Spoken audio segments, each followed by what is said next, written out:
skeptic to ask a question on right there on the spot, I wouldn't waste that question trying to get him on my show to answer more questions, because at that point you just seem like you're the grifter at that point, right? Because you want everyone watching your show to come get the real answers, right? So you're just doing what everyone else is doing backwards. So this guy Lou Reviews, what he does is he plays above it, right? He thinks he's above it. He plays above it, but he just does it backwards. He just does it the other way. And he knows it. He knows it. He's playing the YouTube game just like the rest of us, playing the algorithm. He's playing the same game. He's just doing it from the opposite end of the basketball court. So I don't want to hear that bullshit. Instead of plugging yourself, why don't you ask a question that actually has some meaning behind it? Because that was your opportunity to show that you're willing and able to tamper yourself and to bring yourself to a point where you can intelligently ask something without it just mainly being about yourself and your show. So I actually thought that something good was going to come out of that, but bona fidely know everything that I have been telling you is the truth. Well, then, in that case, if that's the case, Jason, I just don't understand why you don't tell everyone right now where those places are. If you're not getting because you'd be breaking the law. help you think you deserve, and that's been mandated by Congress, and that was written by Christopher Mellon and the people that you trust, I don't understand. Like, a James Fox movie is not going to help bring that truth forward. I see. No, it's not, and I agree. There's another part to this that's very legal, and it has to be done through the proper channels. Exactly. And right now, those locations and those people's names are classified. It's just as bad as like giving up a CIA agent's names. Yeah. Dude, well, you're able to talk about NHI, right? And so was that approved by Dopser? Because that should be classified, right? All right. So here's the you are confirming the existence of NHI. I knew it was coming. Yeah, honestly, that's a God-given gift for every man, woman, and child on the face of the earth. Okay, so was that something that was approved by Dopster, or are you going around the classification protocol to share that with us tonight? No, I did the Dopster on all of that.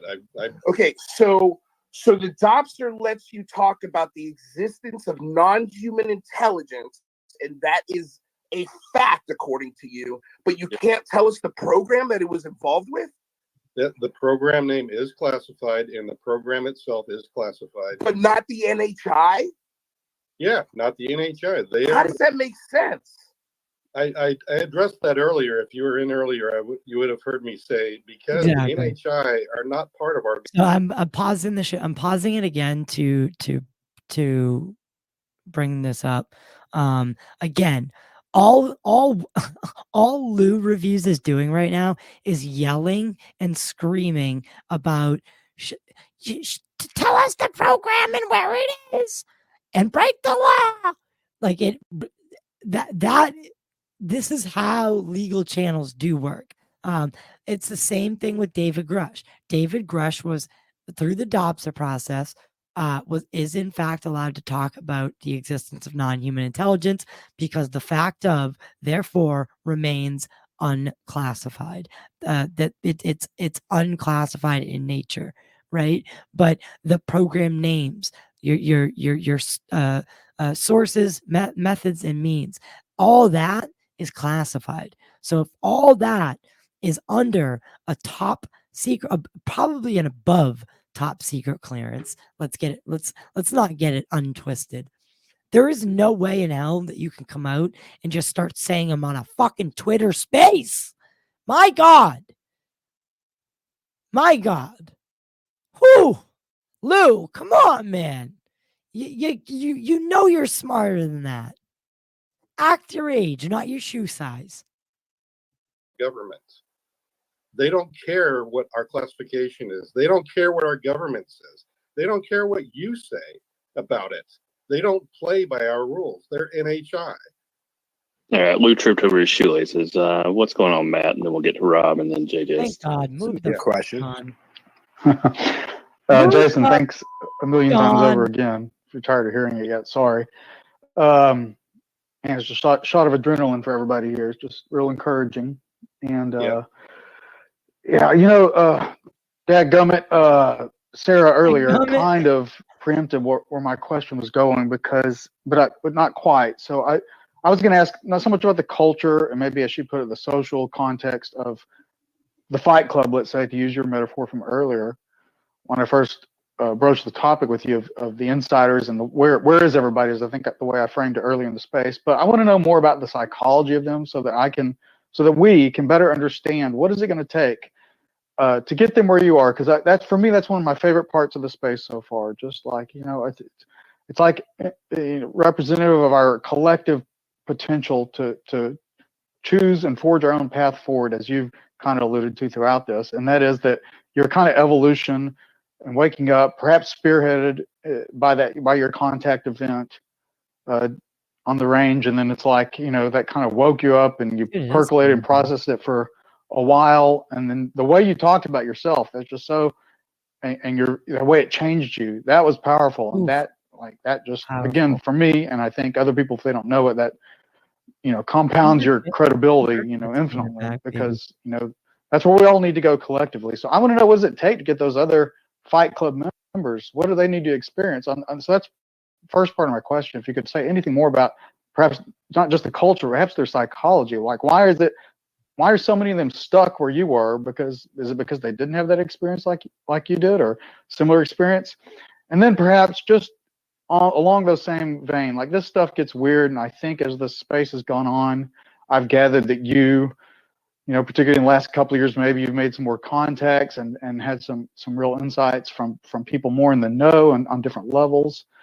And it's like, I'm wondering, this stuff gets weird, and I'll give you one little tidbit that I think, for me, is a compelling part of puzzle piece that I think is part of the story. I'm just curious if you could reflect on it. That kind of plays into maybe not the ancillary people, maybe for some of the true secret keepers, maybe what motivates them in the ways they are to keep quiet over the decades. And I'll give you one little tidbit. Melinda Leslie, I don't know if you're familiar with her. She's, I think we could all say collectively, most people would establish that she's a legitimate, trustworthy researcher, MyLab's focused, MyLab's experiencer. And I'll say it because she said it, unrecorded space here in our community with some experiences, some abductee spaces. She says, way back when, she's heard it from other researchers as well, and she says this, I believe her, that's my assessment of her. Take it for what you will, that people, true insiders who have some sort of gatekeeping or authority, gatekeeping capacity or authority to really, have some, this is the way she characterized it, they have been threatened with their afterlife. That's one of the enforcement mechanisms, whether it's true or not, whether or not anyone actually has that power over them. That's one of the enforcement mechanisms. Now, this stuff can go in a million directions, a lot of it doom and scary and dark, but I think that's part of it, at least part of what we need to contend with, and part of the story, again, part of the puzzle pieces. So I just wondered if that also plays into why this secrecy has been so ironclad from the people who have not found the way, whether low level or high level, deep layers of the onion, anywhere in between. Why they have not had this transformation that you have had that's led them to say, you know what, my conscience compels me. I'm going to find a way to bring this stuff out. Again, back to what I said at the beginning of the space, like, where is everybody? I just wonder if you could maybe elaborate a little bit more on that, because I think it'll help me and us go forward with, how do we entice these people? How do we navigate them through? Like with your website you're putting together, that. I just love to hear more insight in that. If not to be the dead, if you have anything else to offer, I guess. That's where my heart and mind is. I want these people to be where you are, and I just want to know more about how we can make that happen collectively. Thank you. That was amazing, Matthew. Go ahead. I was going to say that it hinges a lot on, if you've had your own experience or you have not. I've found that the people that have had experience, and there are that haven't had experience but are able to believe other people that have had experience. And then there's the other bunch where they're either on the fence or they continue to just doubt it, and they just can't help themselves from just doubting it, no matter what they're presented with. So I'd say that that's one of the things that's missing, is that maybe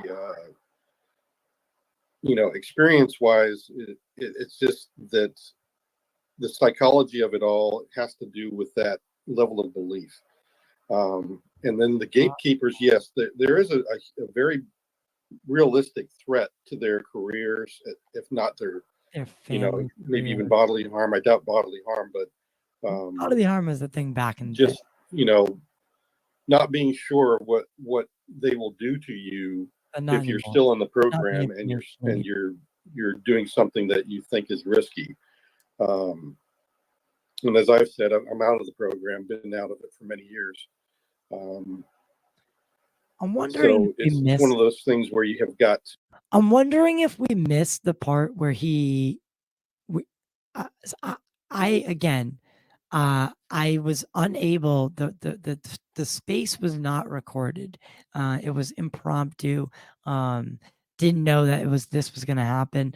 I'm wondering if we missed the part where because I have here in my notes that he brought up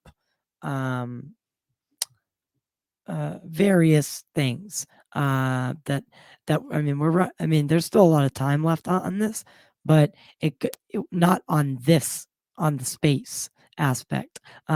We only have about 30 more minutes of the space, so he could say it all in that time, but he's talking about, I haven't heard him say the 20 and back program, or talking about standing 3 inches from a blue-skinned humanoid. I haven't heard him say any of that. Hasn't mentioned Grush, aside from into context of whistleblowing, nothing about backing him up.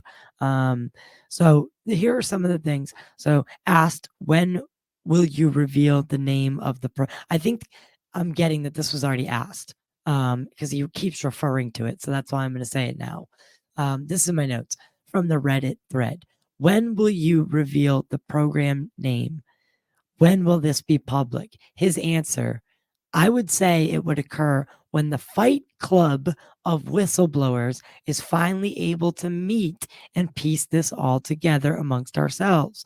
I only have a piece of the puzzle, and I'm sure others have other pieces. Grush has a better handle on what a lot of others have to say, as he has spoken to others who are part of different parts of the program.